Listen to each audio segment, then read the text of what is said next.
चौथी बार आपको पार्टी ने टिकट दिया है, पार्टी ने भरोसा जताया। क्या बीकानेर पूर्व की जनता फिर से भरोसा जताएगी आप पर? कुछ लोगों के कमेंट में सवाल ये भी आए कि भाई सर सिर्फ चुनाव के टाइम दिखाई देते हैं, विधानसभा में बहुत कम उपस्थिति रहती है। ऐसे कौन से मुद्दे हैं जो आपने विधानसभा में बीकानेर के लिए? सोशल मीडिया पर एक फ़ोटो वायरल हो रहा है जहां पर आप एक घर में चूल्हे पर कुछ बना रहे हैं। तो मेरी बात सुनो आप। सबसे पहले आपका सूर सागर है कि आप सबके अंदर एक सिद्धि कुमारी है। नमस्ते, हमारा बीकानेर पर आपका स्वागत करता हूं मैं जीतू बीकानेरी। दोस्तों 2008 में बीकानेर सीट का परिसीमन कर दिया गया। परिसीमन के बाद में बीकानेर पश्चिम और पूर्व सीट बनाई गई। 2008 में पहली बार चुनाव हुआ, तब भाजपा ने राजघराने की सिद्धि बैसा पर भरोसा जताया और उनको टिकट दी गई। वहीं कांग्रेस ने तनवीर मालावत पर भरोसा जताया और कांग्रेस ने तनवीर मालावत को टिकट दी। उस समय सिद्धि बैसा 43,000 कुछ वोटों से जीती। 2013 में बीकानेर पूर्व सीट पर दूसरी बार चुनाव हुए। उस समय सिद्धि बैसा पर भाजपा ने फिर से भरोसा जताया और कांग्रेस ने अपना उम्मीदवार बदलकर गोपाल गहलोत को टिकट दी। इस बार सिद्धि बैसा की जीत गोपाल गहलोत से 31,000 कुछ वोटों से हुई। पूर्व सीट पर तीसरी बार चुनाव 2018 में हुआ। इस बार फिर 2 बार विधायक रह चुकी सिद्धि बैसा पर भाजपा ने भरोसा जताया और टिकट तीसरी बार सिद्धि बैसा को मिली। और वहीं कांग्रेस ने अपना उम्मीदवार बदलकर नोखा के कन्हैयालाल झंवर को दी। इस बार चुनाव की टक्कर रही और सिद्धि बैसा कन्हैयालाल झंवर से 7,000 कुछ वोटों से जीत हासिल की। इस बार 2023 का चुनाव है और फिर से भाजपा ने 3 बार विधायक रही सिद्धि बैसा को टिकट दी है। वहीं कांग्रेस ने अपना उम्मीदवार बदलकर इस बार यशपाल गहलोत को टिकट दी है। तो आइए चलते हैं, हम भाजपा के उम्मीदवार से बात करते हैं। क्या बीकानेर की जनता के सवाल है और वह सिद्धि बैसा से हम जवाब मांगते हैं। बीकानेर पूर्व से भाजपा के कैंडिडेट सिद्धि बैसा हमारे साथ हैं, उनसे जनता के कुछ सवाल है हम करेंगे। चौथी बार आपको पार्टी ने टिकट दिया है, पार्टी ने भरोसा जताया। क्या बीकानेर पूर्व की जनता फिर से भरोसा जताएगी आप पर?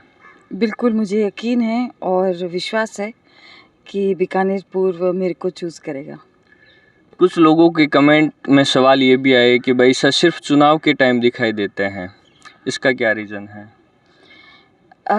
मैं जनता के बीच में काफ़ी कुछ रहती हूँ। जो लोग मुझे निकट से जानते हैं उनको मालूम है कि मैं जनता के ही सवाल पूछती हूँ, जनता के ही जवाब लेती हूँ और जनता के लिए ही काम करती हूँ। तो आई थिंक थोड़ा और मुझे करना पड़ेगा, ये बात मैं एक्सेप्ट करती हूँ। विधानसभा में बहुत कम उपस्थिति रहती है। ऐसे कौन से मुद्दे हैं जो आपने विधानसभा में बीकानेर के लिए उठाए? देखो, अतारंकित मुद्दों के बारे में तो सवाल लिखे थे। आना जाना थोड़ा सा विकल्प में नहीं था, बट अतारंकित मुद्दों को मैंने उठाया है। आम पब्लिक का ये कहना है कि सिद्धि बैसा से मिलना बहुत मुश्किल है, सीएम से मिलना मुश्किल नहीं है उतना सिद्धि बैसा से मिलना मुश्किल है। तो आम पब्लिक कोई समस्या लेकर आए तो ये क्या है? नहीं, ऐसे मैं आपको बता दूं कि जब इनको मेरे से मिलना होता है ना, तो ये लोग मेरे को पाताल से भी ढूंढ लेते हैं। तो ये कोई बात नहीं है, मुलाकातें होती रहती है। अभी सोशल मीडिया पर एक फ़ोटो वायरल हो रहा है जहां पर आप एक घर में चूल्हे पर कुछ बना रहे हैं। तो कुछ लोग जो हैं फ़ोटो पोस्ट करते हुए जो विरोधी पार्टी के हैं, उन्होंने पूछा है कि भाई प्रधानमंत्री उज्ज्वल योजना है तो फिर चूल्हे की क्यों ज़रूरत पड़ी? मेरी बात सुनो आप कि गैस तो हर जगह है, आपकी योजना के तहत गैस मिल गया, पर जो परंपरा को भी साथ में रखते हैं, जो कि पुरानी रिवायत रही है आप लोगों की कि चूल्हे में खाना पकता था, तो वो लोग वो भी करते हैं और गैस का इस्तेमाल भी करते हैं। ऑप्शन है। महाराजा गंगा सिंह जी की बहुत बड़ी देन है पीबीएम हॉस्पिटल। वहाँ पर कुछ समस्याएं चलती है, सरकार की भी कुछ कमियां हैं वहाँ पर, और आए दिन वहाँ पर लोगों को या मरीजों को या मरीज के परिजनों को समस्याएं झेलनी पड़ती है। आए दिन वहाँ पे चोरियां बढ़ रही है, मोटरसाइकिलें चोरी हो रही है, जो वार्ड में होते हैं उनके मोबाइल चोरी हो जाते हैं। आपको इस बारे में ध्यान है? कुछ ध्यान है।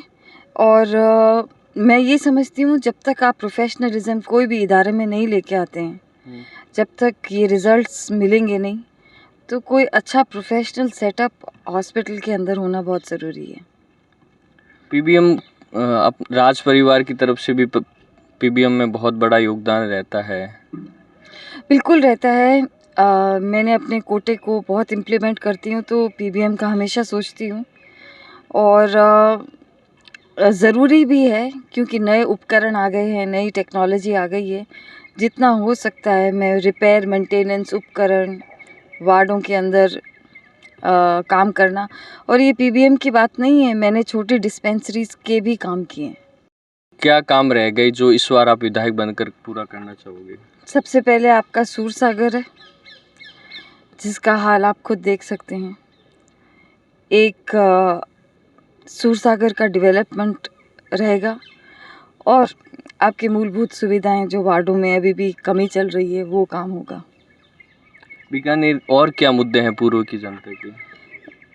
सड़क, नाली, क्रॉस, डिस्पेंसरी।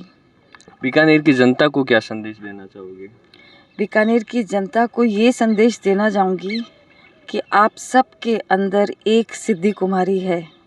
आप उसको 25 तारीख को जगाएंगे और आप मतदान करेंगे और सिद्धि कुमारी बन के मतदान करेंगे, क्योंकि 25 आपका त्यौहार है, मेरा त्यौहार है, भारत का त्यौहार है, राजस्थान का त्यौहार है।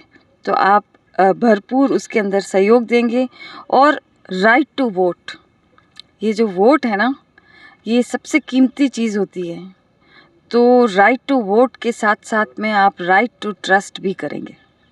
Thank you.